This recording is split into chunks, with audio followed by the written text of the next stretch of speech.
Okay, so our last video is going to be on the modulo operator in Python, and it's going to be a very quick video.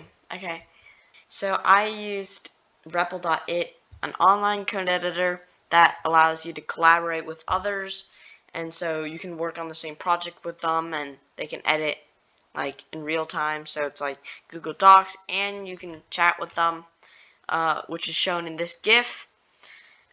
Let's get into the modulo part.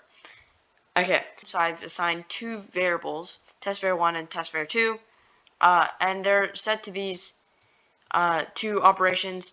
So the modulo operator is basically like the division operator, except it calculates the remainder of that division problem. So all you would do is like, it's similar to do how you would do a division problem like 7 divided by 7, except you have the modulo operator.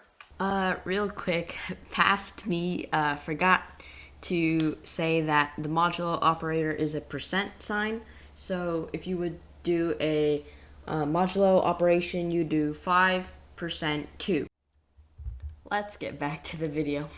And so I've made two print statements. So this will return 1 because 5 divided by 2 is 2 with a remainder of 1. And so it'll calculate that remainder and return 1.